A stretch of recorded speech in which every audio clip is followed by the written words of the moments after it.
Welcome to the Hussbus road trip. We're going to sit down and hang out with a bunch of like-minded people and just talk. Might get awkward, it might not. Who knows? Make sure you tune in. All right, what's up, everybody? This is the second of the Hussbus road trip two-piece for my son, Tripp, the oldest. Today, got my good buddy, Matt Mittman, I like calling him Mitty. Remax ready. His partner in crime, Eric Relling, is not here. That's the heavy hitter. That's what you were saying. I'm the lead off. He's the home run hitter. He's the home run hitter, so maybe at some point we get him in. But you're going to have to do for us today because we needed to fill this slot. I've been carrying him for a long time, so I'll keep doing it. Yeah. So how's everything going? Good? Everything's going pretty good, but I feel like the Phils being the number 2 person, right? Number 2. I know. Didn't win the World Series, so I feel like the Phillies. I'm number 2. Yeah. Eagles lose last night. Oh, if you're man. an Eagles guy. By the way, quick plug. We have HussbusGarage.com. You can buy Hussbus gear. We got all the Philly teams. Nick's here. Nick, why don't you pop in real quick? What's up, y'all? So if anybody listens to Joe Rogan, he's like our young Jamie today. He's got his laptop. Yeah. We may have to verify some of the things you say, Matt. might have to make sure might have to fact check you. Oh, that's good for me. You're gonna definitely want that for Eric. But he said definitely for Eric. I know him, no doubt about it. Yeah. But I wanted to get you guys on because you guys are just good people. I say it all the time. We've always worked together on some sort of level over the years, but I feel like it's very good respect factor, right? We don't do all the business together. We understand that. We understand the business. But we all trust each other on certain levels, and we always help each other out, whether it's transactional or not. So I really respect you guys and always had over the years. So that's why I definitely want to have you guys on. Oh, man, I appreciate it. It's so much about building relationships. Yep. And everybody's running their business, and there's so many people that you got to take care of and help out. Right, it's more than just one thing, like you're saying, right? It's always helping people out. And I know you guys, we'll get into it in a little bit, but you guys started small. Look how long you guys have been in business.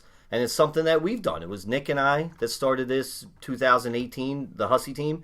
And look, we've kind of grown, and we kind of try to emulate and see what you guys have done. So you guys have been awesome for us to see, to help us. Oh, yeah, I'm glad to hear that. And how long has Herman been with you? Oh, Herman. So, yeah, I'll tell you about Herman. So right when you walk in our office, you have to walk up some stairs. Might be a fire-ish code or not. I don't know. Fact check.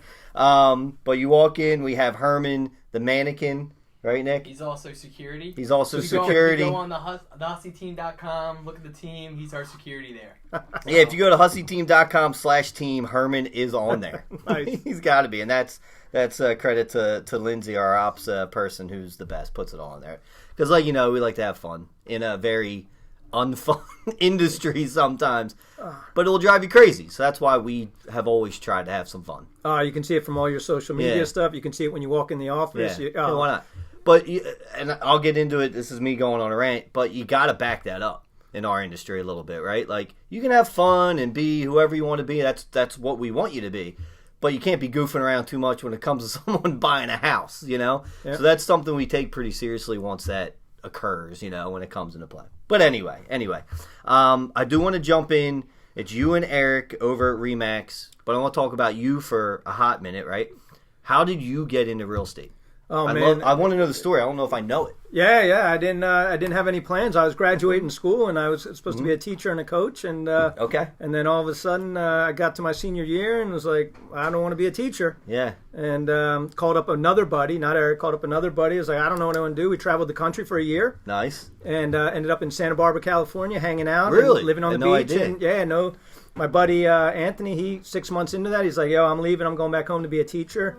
20 years later, he's a teacher and administrator. Okay. And he's an administrator now. And then I was out there another 6 months, finding myself, figuring things out. I called up Eric. Eric was still at Florida. You're like early mid-20s, right? Yeah. At this point? Yeah, okay. I called up Eric. He's at Florida State for another year. He'll tell you. Yeah. He went for another football season. Mm-hmm. I will tell you he didn't go to all his classes. Fair enough. That's up for debate. And I was like, let's just be in business for ourselves. And we didn't know what we wanted to do. And I end up coming home, and we end up getting involved in real estate within the first 6 months. Oh, and, wow, really? Yeah, working at the boathouse. And, really? And that's how, it's hard getting started in real estate. And so we were there. We did some day trading that didn't work out. And then we, working at the boathouse, got a real estate license and all of a sudden, me and a couple buddies, Eric and I and a couple other buddies, were living in Manayunk, living at 123 Green Lane. Makes sense. And then we're like, wait a second, let's buy a house. Instead of paying this $1,200 a month in rent, instead of paying this $1,200, let's go buy a place in Conchi. Bought a place in Conchi for and had a deal that we'd be there for 2 years because everybody was with their significant other and everything, and then did that, and then all of a sudden more people started asking us about real estate, and again, didn't have any plans to be a realtor, but working at the boathouse after 3-4 years, we're like, wait a second, we can actually do better being realtors, and then it progressed after that. Yeah, no one ever really says, I'm getting into real estate out of college at least, right? Even mortgages. Like, nobody, says that's what they want to be when they grow up. You never hear in both of our industries, right? No, it's very rare for someone to be a realtor right after school. I love it when I come across someone now because I did it, but it's very, very rare. I would think you see it a little bit more in your industry than ours. Especially a little bit now in the TikTok era too. Yeah. You can see it, and that's something we can get into in a little bit. You know me, I'm all I love social media and all that jazz, but again, you got to back it up. That's something we can talk about, no doubt. All right, so you guys started that. Now you were going to be a teacher. What were you going to teach?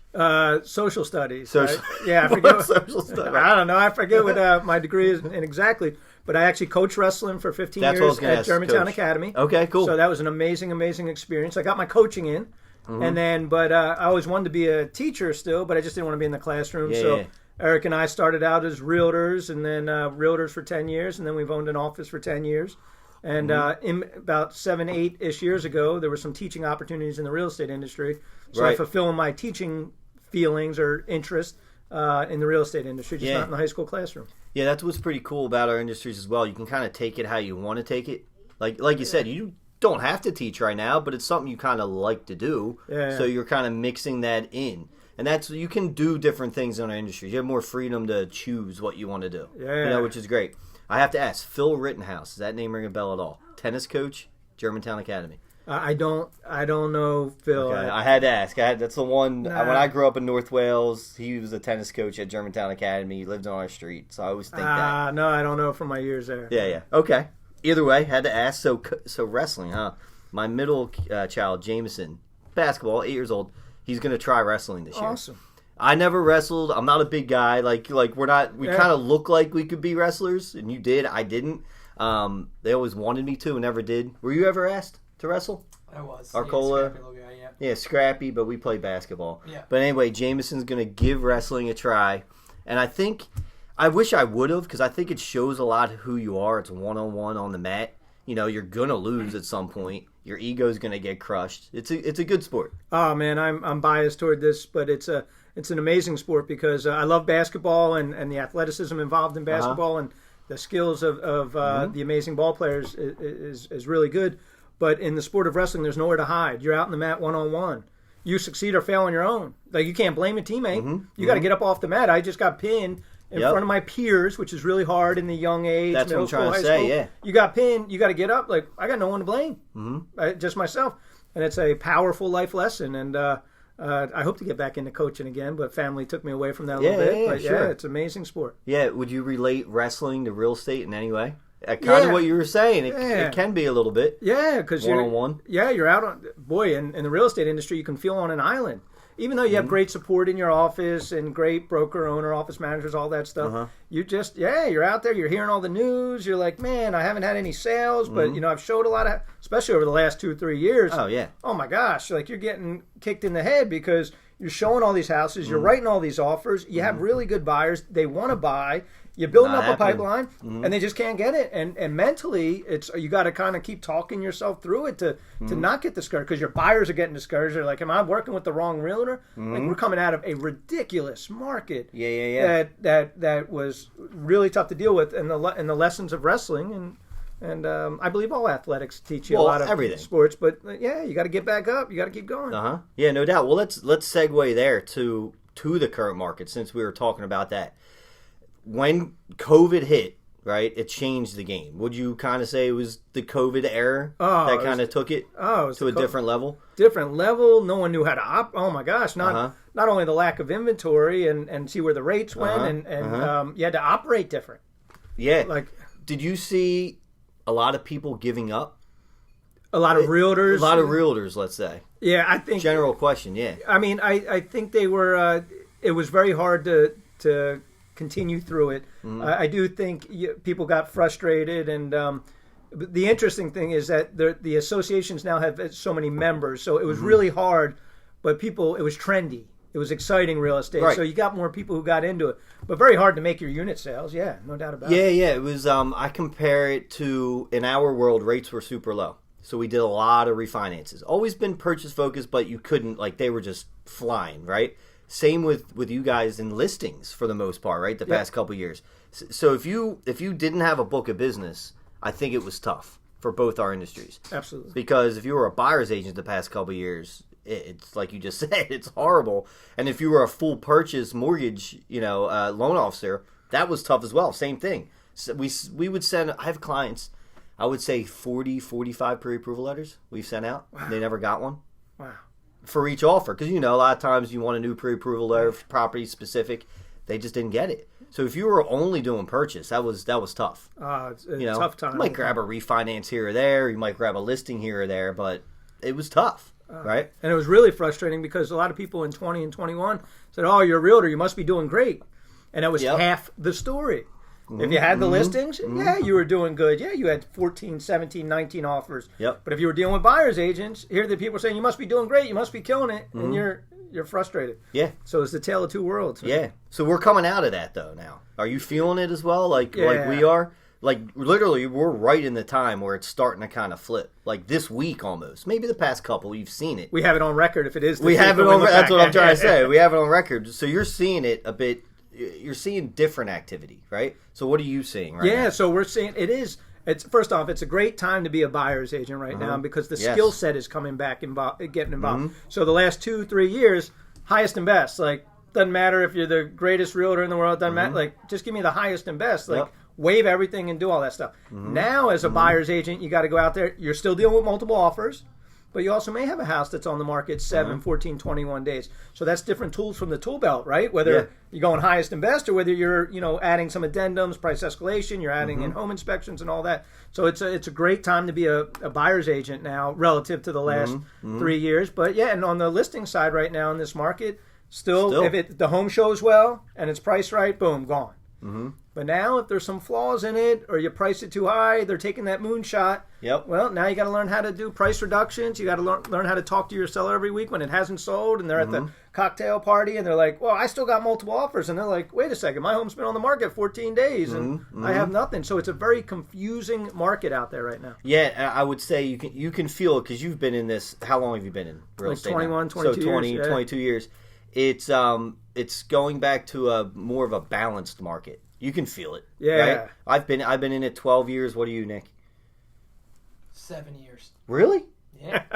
Wow. So. I've dealt with you for 7 years. Yeah, you put up with this for 7 years. Wow. Yeah, but yeah, 6 or 7. Well, then you've seen a more balanced market as well, yeah. where it's more purchase. I mean, you cut your teeth for the first couple years at least, but which everyone has to do. That's a whole nother thing. But we're seeing it more balanced, which I'm getting excited for because you do get different types of true relationships with everyone involved. Where before, like you said, just put it on, yes, no. It was a lot of yes, no's. Yeah. There was no gray. There was no talking through it, no working a deal. So it's becoming balanced, which I'm excited for. Yeah, I like to use the word healthier. It's becoming balanced. It's becoming healthier, and it's, man, all our consumers are seeing all these headlines out there. And then they're like, the market's declining. When's the next recession? When's what's happening, and we got to read between the headlines, especially in the greater Philadelphia area. The markets are still very strong, so it's a great to have that skill set to be able to talk to your clients, not only talk to them but show them. And I'm sure you guys are seeing different things. Yeah. I think it's important to note that we're all right now. We're Montgomery County, outside Philadelphia, because a lot of people that may watch this are in different areas of the country, and it's totally different wherever you go. I mean, remember, like California, we all know that we kind of go back to that. Houses are going like crazy. Now they're having some issues over there, and now things are starting to rapidly drop. Like, that's how quick this market can change, Yep, and they're seeing, now you're seeing some of the experts come out and expect, everyone was doing appreciation at the beginning of the year. The market's going to appreciate 7, 9, 12%. And now there's a couple people out who are saying it's going to depreciate, right? So it's great to be a forecaster because you get to change it. Make anything up, Make anything up. But, not in our area. So in the California and the Vegas, you're going to see the depreciation. We might have some. There's going to have some, right. But not to the extremeness. Overall, we're a pretty strong market. So when you say depreciation, like an actual negative? Some experts are now saying one had a 4% in 2023, so coming up. And one was like 1.4%. Now, the 7 other people were still predicting appreciation. But again, for what it doesn't matter. Yeah, those are national numbers. Real estate's local. You just got to know local what's going on. But that's why it's confusing to the consumer because they're reading the headlines and they don't know the local inventory level, the absorption rate, all the numbers, so that they know, oh man, I'm reading all these headlines, but I'm in a multiple offer situation,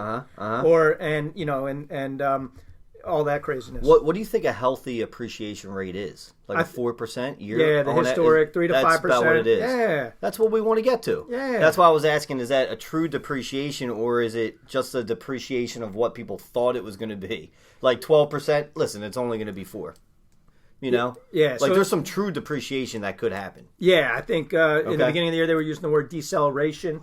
So we're not going to see that crazy appreciation, just deceleration, not depreciation. Got it. And now some of the people are saying depreciation. You guys can probably speak better to this, but I don't think anybody, and I mean there's probably somebody, but I don't believe anybody who predicted rates would start at 3 and end at 7, that rates would appreciate so fast in 1 year's period. Yeah. And that's what's throwing everything out of whack, because it's one thing if rates would have went from 3 to 4. Oh my gosh, 4.5, slow 5.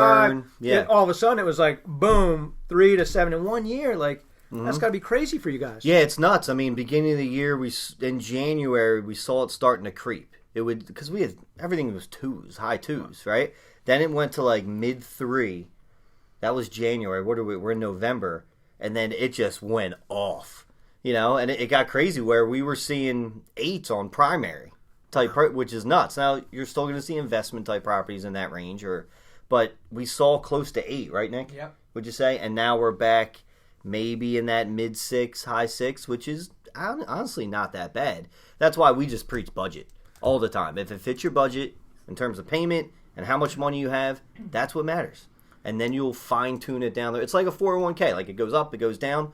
Always get in the game. You can't time the market is what I'm trying to say. Oh, my gosh. You can never time the market. And in the real estate industry, it's frustrating when someone will say, well, I used to have 18% mortgage rate. Well, I don't care about the 18%. Or now someone who says, well, rates used to be 3 and 4. No, I'm going to buy a house. I'm moving in with my significant other. I'm starting a family. What are today's rates? That's all that matters. All that matters. And then, I mean, that's frustrating, right? I can sense a little frustration. We have the same thing.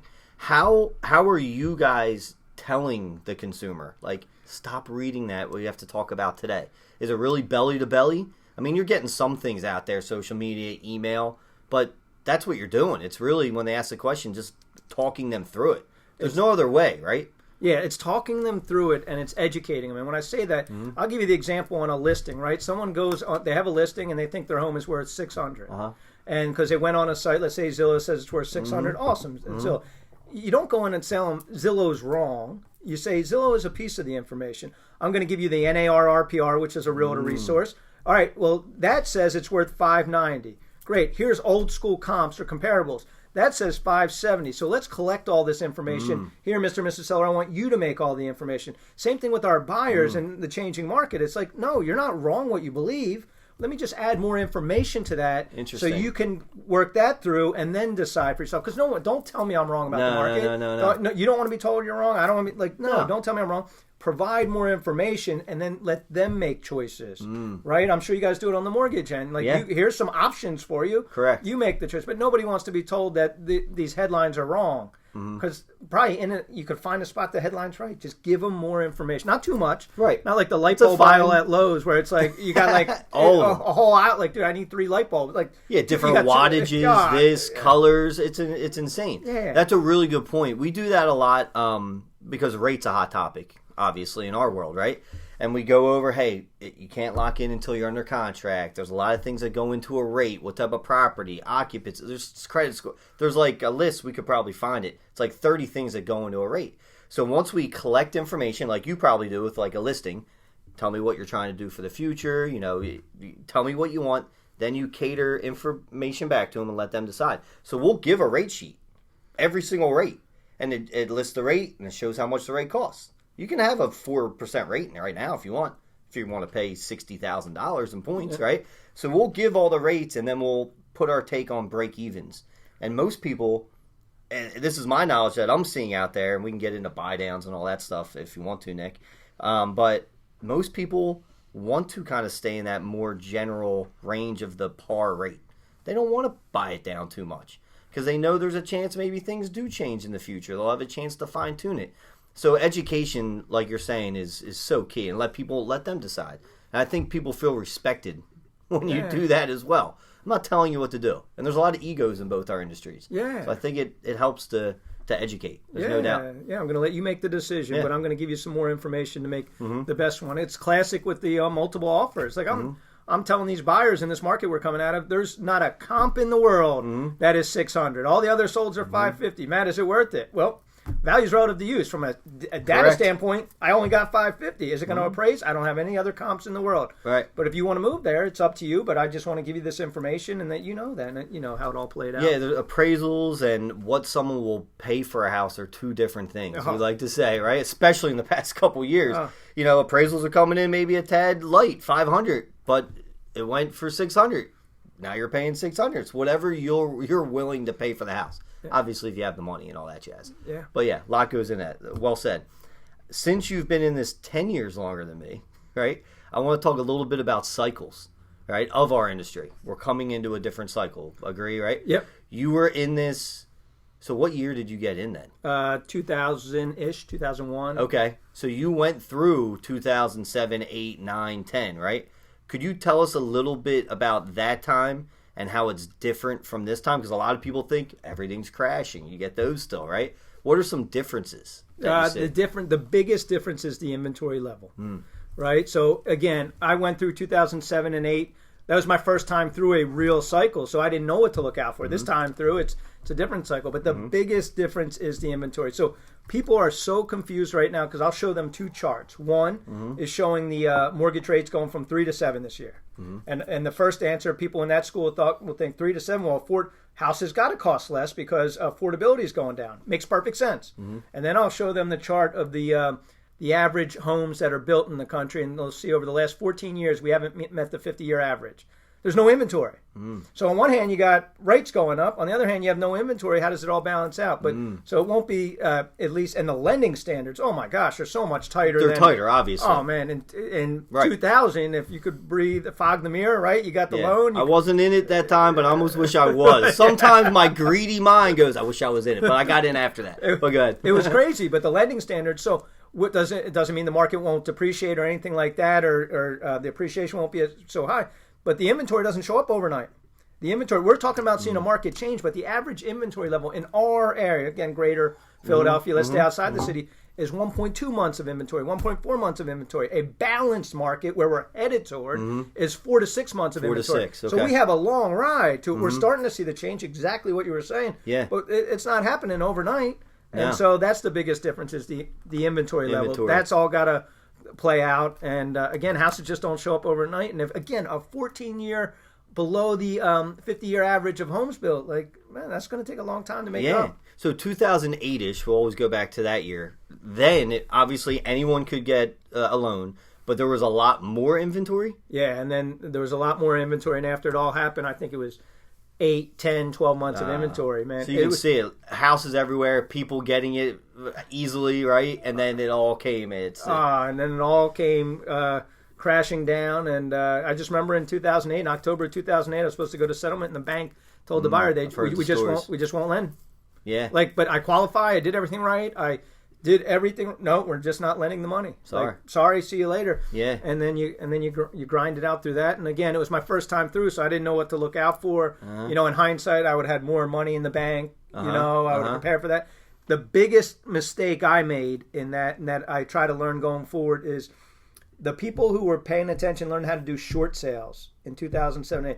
2007-8, people would laugh at short sales, right? 2006-7-8, as building up. Yeah. But the people who got educated on short sales at that point, so when 9, 10, 11, There was a lot of business for them to have. Really? No one knew how to do a short sale. Not no one, but a lot of the industry didn't know how to do it. Yeah. And that's what I would have paid attention to. Like, so in my head, thinking about in the coming market, assumable loans. Yes. So if I'm a listing agent and all of a sudden there's an FHA, there's a VA loan, and it's an assumable loan, like that's another tool in the tool belt. Yeah. That could be huge. And now I'm starting to see more of that, or some of the groups that I'm in, people are asking about it more, the assumability. And I just saw, I took a webinar on it because I'm trying to pay attention. And I found something interesting about VA, and you fact check this one. Yeah. But you do not have to be a veteran to assume a VA loan. But that veteran, then they can't get another VA loan. Correct. But I found that interesting that they can sell it to someone who can assume it. You don't know what their plans are afterwards. Right. But I found that interesting. Then that veteran, if they're selling as like you or I, that's not a vet, they can assume it, but then you're losing a portion of your entitlement probably, and the entitlement factors into what you can get for the next VA loan. So that's a question I didn't even know that we're starting to figure out as well. Yeah, something to... No, you got anything on that? Yeah. So when assuming VA loans, the new borrower does not need to meet any military service requirements. There you go. Now you will have to qualify for the loan. You have to go through certain things. Correct. Yeah. It's not just like, just flip flop it. No, you have to qualify, right? Mm-hmm. Anything on there you're seeing? Just exactly what you're saying. As with the original loan, the new borrower would need to provide their financial qualifications to the lender. It is funny. So again, I've been in this 12 years. I've always, when we do the docs at settlement, let's say it's FHA for instance, it always has a document that says this loan can be assumable. And I've always pitched it like, hey, if rates go up, this is the first time it's literally going to maybe occur in the 12 years I've been doing it. Yeah. You know? So that this could be something that's going to happen. Or it's all manipulated and rates come right back down to 4 and it doesn't matter. Yeah, you get that. But as a listing agent, as a realtor now, I got to know that. You have to know that. Not only that it's assumable and that someone who's not a veteran could assume it if that was the situation. And so that's another option for my seller to put them in the best possible position. And when I call these banks about assuming, they don't have departments, they don't know anybody, they got to learn it too. They're learning it too. Yeah. It's brand new for everyone. So have some grace for everyone because this is all new for everyone. Yeah. There's no doubt about it. I've seen it done once maybe, an assumable loan a bunch of years back. I don't even know why they did it, but they did. And it went through. We couldn't help them. You have to go to the servicing company. So if people have questions, hit up Matt or I, and we'll lead you in the right direction. Absolutely. So to say, if that happens. I do want to talk about kind of going back to my original statement of how we've kind of looked up to you guys. You guys have been in it longer and seen what you've done. Ethics is a big piece of what we preach here, where we're at, right? In a very fast-moving industry. Same with you guys. You educate. I'm sure you guys talk about ethics all the time. That's a big piece of what you do. Like, how important are ethics in our industries? And is there anything you've seen that's like, really, this is happening, that people are getting away with? Yeah. I don't know if you're seeing anything. Yeah. I'm not saying I have, but... Yeah, it gets... Look, we build a business on you take care of people and commissions follow. And that is a critical component to it because, look, people get lost in the commissions, and I respect they're taking care of their family. They're sure. You got to put bread on the table, and you got to do all that stuff. But if you just enter every day and you're going to I'm going to take care of you, and then the commissions follow, it just changes your mindset, and it is a critical piece. And you see all the craziness out there with the multiple offers, people showing up on doorsteps and saying, they're not allowed to... They're not allowed to show a house, but then they show up at the door, and you get all kinds of crazy. So there is past couple years, too. Yeah, you get people who push the edge. But look, if you're going to be in it a long time, you build a reputation. And look, it doesn't mean people aren't unhappy because when you lose out on multiple offers, people get frustrated, upset, and all that stuff. So that's one thing. Like I got to do what my client wants. I got to give them the highest and best offer. And if they don't want to counter that other great offer, and even they want to do that, I got to do what's best for them. Correct. So some people are like, well, that's not fair. That's one thing. But then there are people who just do stuff that's below the line. Yeah. Unfortunately, that's not a lot of people in the industry, but there are some. Good. You got to keep your head on a swivel, and they'll say some things. And it's just like when I go into a listing, right? And then someone's like, "Man, it's worth $600." And again, as the we're coming out of a market where you could push the edge, but and the comps are $450. Right? Like, I got to be honest with them. You have to be honest, yeah. Like $450. If you want to push it 10, 12% in this market, maybe. Sure. All right, maybe get up to 5.25, but you want to be at $600. Am I doing it right when I'm like, I don't want to quote unquote buy the listing, right? And then some people they might go in and say, well, I'll tell you it's worth $600. Really, I know I'm going to reduce it to $5. No. Yeah. Build the relationship right from the beginning. and it all works out in the end. It doesn't mean it's not hard work and all that stuff. That's a good point. You build the relationship. Yeah, we talk a lot about long term here. Like, we're not in this just for the next year. Like, we're here to be here for a long time. So it's a long term play. Always do the right thing. Whatever you feel is the right thing ethically, and it works itself out. Whether people don't like it or they might not like it, but I think eventually, like, yeah, he was right. Like, have you ever lost a listing where a client, and this isn't really ethics, but lost a listing where they wanted to list for 600 and you're like, comps are 450, like, and you're like, maybe we could push it a little bit, but they were like, no, 600, and you're like, I don't agree with it, or do you I really don't know. Do you fully go, let's go 600 then? No, like, I don't know how that honestly works. So it depends on market. Tough combo. Yeah, it depends on market conditions, and in today's market conditions that we're coming out of, you could push the number, no doubt about it, right? Because you'd be like, you want to take that home run? I've had some people who said, Matt, I just want to list for 30 days. I want to try to get my home run number. If I don't, I want to stay. Cool. Now you've set the expectation. Fine. Cool. But someone who needs all that money to move into their next house, like, come on. Let me set the right expectation. If you need all that money so that you can move up to this, you're not going to get all that money out. I mean, there's a 1% chance and all that craziness. I've made a lot of mistakes along the way and a lot of learning curves. And one experience was, this goes back to a different market about 15 years ago-ish. And the homeowner thought it was worth $750, and I thought it was worth $5. Right? And so I'm newer in the business. I'm like, man, I missed some comps. Like, what mistake did I make? So I didn't get that listing. I thought it was worth $5, and so I followed that listing. It ended up selling at $550. So I was wrong. I was a little bit light, but he was way off. He was way off. $750. Yeah, reason I asked was I've seen like certain scenarios where people are venting online, right, in like groups and whatnot, and they'll say, "Listen, they want to list for 600." I was like, "Listen, it's got to be here. I really think we can push it," but they're like, "No, no, no," and the real estate agent didn't listen as much and just said, "I can't help you then." Then another real estate agent came in, listed it for what it was, and then it did drop to where the original said. But then that client's calling the original real estate agent asking for advice because they know they screwed up.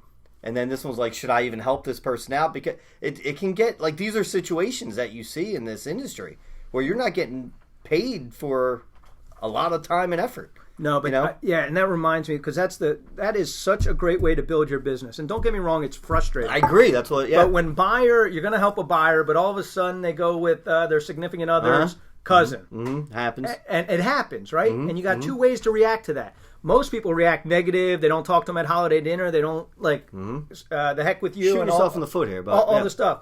But what if you take the approach of, hey, I really wish I could have done it, because it burns, it stings, because you don't get the commission and all that stuff. But if you talk to them and be like, look, I really wish you would have used me, and if there's another opportunity, let me know. But please, if there's anything that comes up along the way, give me a call, because you know what's going to happen is they're going to buy the house, and unfortunately, 50% divorce rate, someone's going to get divorced. Or they might not have had a good experience with that realtor, and then they're moving for work, or they're relocating, or they're moving up in a house. People take the short-term view of, I'm angry, I'm upset, I'm not talking to you because you didn't go with me. And I respect it, it's frustrating. But if you take the long-term view, or it's when I have a buyer who comes into a for sale by owner, and they're like, hey, Matt, I'm going to buy a for sale by owner. And I take the viewpoint of, I want you to get a house. Correct. Right? And yes, I'd like to work hard and earn a commission. But if I don't earn the commission, that's going to be all right. That's the short term. That burns in the short term. But I'm going to help you get to the finish line because, oh, by the way, you have friends who appreciate it. They tell so-and-so, all that stuff. Yeah. That goes back to right here where I wrote down the long-term play. We do that a lot. Like, there's plenty of deals like, hey, listen, we locked when the market was high, and then we could flip lenders if we want to, but they just go, listen, this is a whole point lower. Like, I'm sorry. I'm like, do what you have to do with your family. I'm not going to tell you what to do. That's fine. And then we usually help them out, and then they usually say, listen, a lot of times it wasn't a good experience, this or that. I wish I would have went with you. We're buying a new house, boom. And now it's done. They're doing everything with you. Yeah. And then they know you're doing the right thing anyway, so they have no way to question you anyway, which is good. Yeah. And that's a good feeling. That's a much better feeling than the first commission, in my opinion. Yeah. Later on. Well said. Yeah. All right, so I got 2 more questions for you. These will be good ones for you, I think. So, anyone new coming into real estate, right, or someone trying to reinvent themselves in this market, what's 1 or 2 things that you could tell them? Oh man, I wish there was some fancy secret to it, but it's about consistency. Getting into this business and being consistent. All right, there's an 86% failure rate according to NAR, National Association of Realtors, within that first 2 to 5 years for new people getting in. So you got an 8 and 10 chance of getting out of the business, right? And why? Because they try this, they try that, they try this. It's about consistency. The other part is time management. Time management, because I'm getting into real estate because it's flexible. I'm raising my family. It's awesome. I got sexy. Flexibility, but if you're not disciplined to work in the morning, or you're not disciplined to work at night. Don't get me wrong. I know plenty of teachers in the real estate industry who are successful. They work all day long, but they after teaching, they work on the weekends and all the summer, right? It's just about being disciplined with your time. So you need time management. For the people who are reinventing themselves and the career change, it takes time. Like the holidays are coming up, and it's not, and people start appreciating you as a realtor because you go to these holiday parties and everyone wants to know, how's the market? What's going on? Are rates rising? Is now a good time to buy? You get all that stuff. But when you're in the career change, the first set of holidays, they don't view you as a realtor. But if you stay with it long enough, all of a sudden, they start to see you're building your brand. And all of a sudden, the next set of holidays are like, hey, Matt, how's the market? Like, oh my gosh, you don't view me as I used to do sales for Apple, right? Like, you don't view me like that. And, that all of a sudden. So it takes a while for those people transitioning, because all your friends and family, your sphere of influence, they view you because you were an engineer at so-and-so, or you're an accountant at so-and-so. Yeah, you just got to, it takes time, which is the unfortunate part. And I think people get out of this industry because they don't give themselves a long enough runway. Finances at home, right? Because they talk about the ethics thing, right? Now imagine you have the pressure of home on top of you, right? And now you're trying to make ends meet because you didn't give yourself a long enough runway when you got started. Because sales and relationships take a long time. It's easier to say when you're in 22 years, but the reality is that there's no difference, right? For the next 10 years, I got to do the same thing, Right, and you're always reinventing yourself every year. Every year is different. So if you like excitement, get in. If you don't like the highs and the lows, maybe not. Oh man, it is a roller coaster ride. It is. We talk about flattening that curve, but you're never going to get it perfectly flat. Never. And you never know. The sales cycle is up and down. Some months are great. Some months there's literally nothing. And you got to flatten that craziness so you can build a consistent business over the long term. Consistency, time management, two biggest things from mid-year. Good, like 86% failure rate. And I will say, I fact checked that one. Oh. We're at 87 failure rate, so he's right on point. Damn it, man, Mitty! We're letting Eric know about that one. I thought it was plus or minus 2%. I gave it to him. There you go. There you go. All right, so then in the next 5 years, where do you see the market? In the next 5 years? Yeah, the coming 5. We're starting now. We're in this newer cycle coming. Where do you see these next 5? Oh, I see the inventory level increasing, so getting closer to that balanced market. Do I think in the next 5 years we'll be balanced? It's hard to say with the population growth that will catch up. But I'm going to say in the next 5 years we'll have 3 to 4 months of inventory. Would be my guess now. Again, rates, the economic policy, that all comes into play. What happens you said, what happens if rates go back down to 4 or 5? What happens if they go up to 10 or 11? I don't know. But in the next 4 to 5 years, I think we're going to start getting more to a balanced market. From a realtor's perspective, when I teach a lot of classes, and I talk about, like right now, when someone texts me while I'm here, and they're like, I want to see this home, you got to go pretty quick. Like, that's the market we live in right now. Like, hey, they might only be on the market for 1 day, half a day, and all that stuff. But as we get more to a balanced market, which I'm excited for, it's like, hey, you guys are looking. Well, listen, give me a list of 6 to 8 homes. Let's go out Saturday or Sunday. Let's go get a feel for the market and do all that stuff. So I'm excited for that part of the market to get back where it's like, hey, you got more time. You can figure things out as opposed to, hey, jump. You're only going to look at one house, but you got to look at it right away. So I'm looking forward to a more balanced market. Yeah, that's what we're hoping for as well, I would think. To kind of touch on... Nick, here he comes. Now. To kind of touch on what Matt's saying with the inventory. So we hit, and this is from tradingeconomics.com. Is that a good one? So don't completely trust me. I'm taking this off the website. I like this. But we hit a record low of 860,000 units for total housing inventory in the United States in January 2022. So that was from 1982 to 2022. It was 860,000 in January of this past year. Wow. Which is the lowest it's been for 50 years. Wow. Whoa. Seriously. Yeah. So if you can get through this market, and he did, and like that's something to be said. If you can hang around here. Yeah. You know what I mean? The one thing I will say is, because you touched on population and whatnot, I feel like, I keep saying, the baby boomers, they lived pretty well, right? They had the big McMansions, all that. They're going to have to downsize. They're at that age. Like, it just is what it is. And you have this newer generation, what's the generation that's bigger than the baby boomers? They're saying. Is that yours? Gen X? Gen X, maybe? Not Gen X. We're a smaller generation. Gen Y or millennials. Whatever this next one is. Yeah. Because baby boomers was huge. They were the biggest. Now this next one's coming up that's bigger than the baby boomers. They're going to have to... There's going to be a flip-flop, I think, of a lot of houses at some point. Yeah. And that's what I see. I see my parents are like big house, pool. They're like, it's just them two. It's like, what are we doing? You know? Yeah, that's got to play itself out. That's what I keep thinking, you know? So, who knows? Yeah, hopefully, well, we're going to learn, we're going to go, and we're going to figure it out as we go. Well, that's real estate mortgages. You just figure it out as you go. Yeah. Matt, thank you, sir. Yep. Always appreciate your support, and we support you as well. I appreciate the opportunity. The heavy hitter to come in. Yeah, bring in the heavy hitter. Hopefully, we'll get you both at that time again. Yeah, man, we might disagree with each other and battle it out. All right, so you have to do the one thing we started at the end. You're number 2. You got to get behind the here. Now I know you're a wrestler. Yeah. So get behind here. Take your shot. Where's the shot from? Is it right here? I think it was about there. We're gonna go here. He's a wrestler, so he shoots like a wrestler. Oh, that might be the first meeting of the year. It was. It was only the second podcast. Nice. Us wrestlers, man. Thanks, man. I appreciate it. We're dual athletes. Thanks, man.